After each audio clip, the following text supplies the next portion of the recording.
హరి ఓం ప్రియాత్మస్వరూపులారా, ఇది మాత అనంతానంద అమ్మఒడి కుటీరం, కామవరం గ్రామం,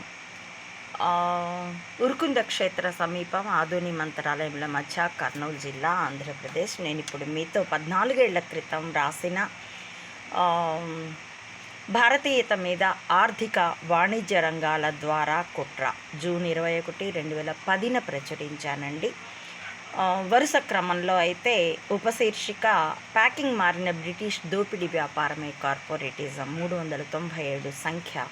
మీరు అమ్మఒడి బ్లాగ్లో కూడా పరిశీలించుకోవచ్చు. ఇది 3వ భాగపు వీడియో. ఇక కార్పొరేటిజం నిర్వహించే వ్యవస్థీకృత దోపిడీ ఏది సత్యమో ప్రజలకు అర్థం కానివ్వని దోపిడీ. పిల్లల్ని కాపాడాల్సిన తల్లిదండ్రులే పసివాళ్ళని దోపిడీ చేస్తే వాళ్ళకి దిక్కెవరు ఉండరు, దైవం తప్ప. అలాగే ప్రజల్ని కాపాడాల్సిన ప్రభుత్వమే వాళ్ళని దగా చేస్తే ప్రజలకి దిక్కుండదు.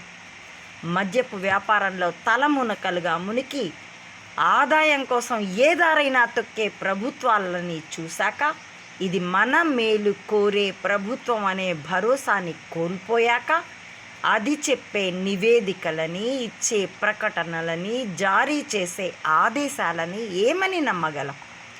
కార్పొరేట్ కంపెనీలతో కుమ్మక్కై భూగర్భ సంపదని దోచిపెడుతున్న ప్రభుత్వాధినేతలు అదే కార్పొరేట్ కంపెనీలతో కుమ్మక్కై ఎలాంటి చట్టాలనైనా చేస్తారు. అదే ఇప్పుడు చూస్తున్నాం కేంద్రం నుండి అన్ని రాష్ట్రాల్లో.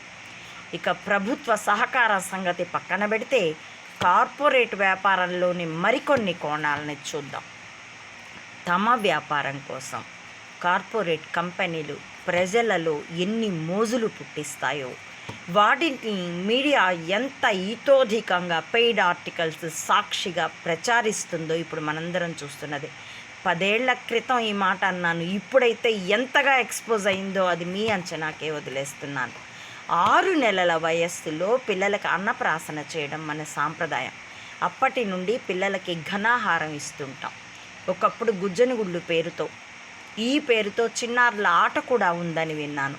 బియ్యము, కందిపప్పు, పుట్టు తీసిన పెసరపప్పు వేరువేరుగా దోరగా వేయించి సన్నని రవ్వ చేసి జీలకర్ర, ఉప్పు కలిపి ఉడికించి నెయ్యితో కలిపి మెత్తగా చేసి పిల్లలకు తినిపిస్తారు. నా పాపకైతే నేను అలాగే తినిపించుకున్నాను 1995లో. అప్పటికి ఫారెక్స్లు ఉన్నాయి. అది తల్లి యొక్క విచక్షణ మీద ఉంటుంది, తల్లిదండ్రుల యొక్క. ఇక ఒక్కోసారి జీలకర్ర, ఉప్పు బదులుగా పాలు, చక్కెర కలిపి తినిపిస్తారు. మొదట్లో తిరస్కరించిన పిల్లలు తర్వాత ఇష్టంగా తింటారు. క్రమంగా గుజ్జనగుళ్ళులో వేయించిన లేక ఉడికించిన కూరగాయ ముక్కల్ని, వంకాయ, బీరకాయ, టమాటో గట్రాలు కలుపుతూ సంవత్సరం తిరిగేసరికల్లా పిల్లలకి అన్నీ అలవాటు చేస్తారు.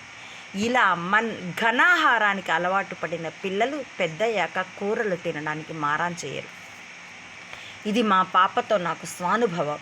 మా ఇంట్లో నా చిన్నప్పటి నుండి మా చిన్నమ్మల పిల్లలతో చూసిన అనుభవం కూడా. ఇక ఈ గుజ్జనగుళ్ళు స్థానే కార్పొరేట్ కంపెనీలు ఫారెక్స్లు, సెరిలాక్లు ప్రవేశపెట్టాయి. ముద్దులు మూటగట్టే బొద్దు పాపాయిల నవ్వులతో ఆకర్షణీయమైన వారి వాణిజ్య ప్రకటనలు ఏ తల్లిదండ్రులనైనా ఊరిస్తాయి. అయితే ఆయా ఘనాహారాలతో తర్వాత సంవత్సరాల్లో పిల్లలు ఊబకాయం, ఒబెసిటీతో బాధపడడం చాలామందిలో సంభవిస్తుందని ఈ మధ్య వార్తలు వచ్చాయి. ఆ నిజాలు ప్రచార హోరులో సామాన్య ప్రజలకు వినబడవు. అంతంత మాత్రపు ఆదాయం కలవాళ్ళు కూడా ఫారెక్స్ల వెంట పడటం నేను పరిశీలించిన అంశమే. ఓ ఉదాహరణ చెప్తాను. శ్రీశైలంలో మా చల్లా వెంకయ్య సత్రంలో మొదటి అంతస్తులో మా స్కూలు, ఇల్లు ఉండేది. క్రింది అంతస్తులో ఓ సెక్యూరిటీ గార్డు కుటుంబం ఉండేది. తర్వాత రోజుల్లో వాళ్ళు మమ్మల్ని వేధించినా తొలి రోజుల్లో సంబంధాలు బాగానే ఉండేవి. ఓ రోజు గుడికి వెళ్ళి వస్తుండగా వాళ్ళ అబ్బాయి గుక్క పట్టి ఏడుస్తున్నాడు. 6-7 నెలలుంటాయి. అయ్యో చిన్నబాబు ఎందుకలా ఏడుస్తున్నాడు అంటూ సానుభూతిగా అడిగాను. షల్లాక్ అయిపోయింది సార్, షాప్లో అడిగితే లేదన్నాడు. ఇప్పుడు సరుకు లోడ్ వస్తే ఇస్తానన్నాడు, తేడానికి పోతున్నా అన్నాడు అతడు మా వారికి జవాబుగా చెప్తూ. మాకేమీ అర్థం కాలేదు. షల్లాక్ అంటే రెగ్జిన్ అతకడానికి వడ్రంగి వాళ్ళు ఉపయోగించే ఓ రకమైన జిగురు. వివరాలు అడిగితే తేలింది ఏమిటంటే పిల్లవాడు సెరిలాక్ కోసం ఏడుస్తున్నాడు, ఆకలికి ఏడుస్తున్నాడు. ఎందుకంటే పిల్లులు కుక్కలు కూడా వాటి కోసం ఏదో ఫుడ్ ఉంటుంది, పిల్లి బిస్కెట్లను ఏదో పిలుస్తూ ఉంటారు, అసలు పేరు మర్చిపోయినాను. అవి అలవాటు పడ్డాక మనం పెరుగన్నం పెట్టినా పాలు పోసినా కూడా తాగదు పిల్లి. అట్లాగా పిల్లలు కూడా ఈ సెరిలాకలకి అలవాటు పడ్డాక మామూలు అన్నం పెడితే తినరు, అరటి పండు కూడా అని తోసేయడం నేను చూస్తున్నాను. ఉత్పత్తి పేరు పలకడమే సరిగా రాని వాడికి ప్రయోజనాలు ఏం తెలుస్తాయి? కానీ టీవీలో అందమైన పిల్లల చురుకైన నవ్వుల వాణిజ్య ప్రకటన మాత్రం ఆకర్షిస్తుంది. అది వాడితే తమ పిల్లలు అంత అందంగా చురుగ్గా పెరుగుతారని ఒక ఆశ. అది నట్టింట టీవీ పుట్టించే మోజుల ప్రభావం. ఇప్పుడైతే అరచేతిలో సెల్లు పుట్టించే మోజుల ప్రభావం. అలాంటిదే ప్రాము, వాకర్ల వంటి వస్తువుల వాడకం కూడా. వాకర్లతో పిల్లలకి పసితనంలోనే మెదడులో నమోదు కావాల్సిన గురుత్వాకర్షణ అనుభవాలు దూరం కావడం గురించి గత టపాలలో రాశాను. ఇక ప్రామ్ సినిమాలలో టీవీలలో చూస్తే ప్రామ్లో కూర్చొని దిక్కులు చూసే పాపాయి ఎంతో ముద్దుగా ఉంటుంది. ఇంకా చిన్న పసిగుడ్డైతే గుప్పిళ్ళు మూసుకొని చేతులకి గ్లోవ్స్, కాళ్ళకి సాక్స్ వేసుకొని ప్రామ్లో నిద్రించే చిన్నారి ఎంతో ఆకర్షణీయంగా ఉంటుంది. తల్లిదండ్రులు కబుర్లు చెప్పుకుంటూ ప్రామ్ తోసుకు వెళ్ళడం చూస్తే చాలా బాగుంటుంది, మోజుపడి కొనుక్కోవాలనిపిస్తుంది. అయితే తల్లి చేతుల్లో తల్లి గుండెలకి దగ్గరగా ఎత్తుకోబడ్డ బిడ్డలో భద్రతాభావం ఉంటుంది. అలాంటి వాళ్ళు పెరిగి పెద్దయ్యాక ధైర్య గుణం చూపుతారు. అదే ప్రాంలో షికార్లు తిరిగిన పిల్లల్లో ఈ లక్షణం తక్కువ. ఇది మనస్తత్వ శాస్త్రవేత్తలు సైతం ఒప్పుకునే విషయం. ఈ విధంగా కార్పొరేట్ కంపెనీలు మీడియా మద్దతు, పెయిడ్ న్యూస్ ఆర్టికల్స్, ఇప్పుడైతే ఫేస్బుక్లోను యూట్యూబ్లోను ప్రమోట్ యువర్ పోస్ట్ అవన్నీ మన నెత్తిన వచ్చి పడతాయి. 417 రూపాయలు పెడితే కొల్లలుగా సోకాల్డ్ కుమారి ఆంటీల్ని లేకపోతే మరొకరిని తెచ్చి మన నెత్తిన పడేస్తారు అంతే. బాధ కూడా తెలియకుండానే, బాధ అని అనుకోకుండానే చికాకు పడుతూ మనసుకి బెంబేలెత్తుతూ అవన్నీ మనం చూస్తూ ఉన్నాం. ఇలాంటి పెయిడ్ ఆర్టికల్స్తో సృష్టిస్తున్న మోజుల సుడిగాలిలో వ్యాపారం చేస్తున్నారు అనుకుంటాం, కానీ అది పై కారణం మాత్రమే.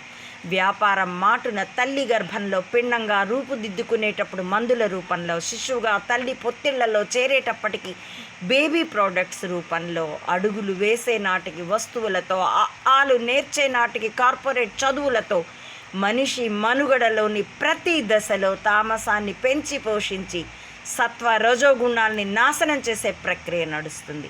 కాబట్టి ఇది కార్పొరేట్ వ్యాపారం కూడా కాదు, ఇది గూఢచర్య. ప్రపంచవ్యాప్తంగా నకిలీ కణిక వ్యవస్థ కార్పొరేటిజం అనే ముసుగు మాటున నిర్వహిస్తున్న గూఢచర్య. కాబట్టే సామాజిక శాస్త్రవేత్తలు కానీ, మానసిక విశ్లేషకులు కానీ, మనోవిజ్ఞానవేత్తలు కానీ, ప్రభుత్వాలు కానీ, సర్వే సంస్థలు కానీ ఏవి ఈ విషయాన్ని ఫోకస్ చేయవు. ఎందుకంటే సత్వగుణం ఆలోచన రేపుతుంది, రజోగుణం తిరుగుబాటు చేయిస్తుంది. అదే తమో గుణం అయితే చెప్పు చేతల్లో చెప్పినట్టు బానిసల్లా కట్టిపడేసి పడుండేటట్లు చేస్తుంది. అందుకే నకిలీ కణిక వ్యవస్థ అన్ని రంగాల ద్వారా నిర్వహిస్తున్న ఈ కుట్రలో ప్రపంచవ్యాప్తంగా సామాన్య ప్రజల మీద గురిపెట్టింది తమో గుణ పూరితుల్ని చేయడమే.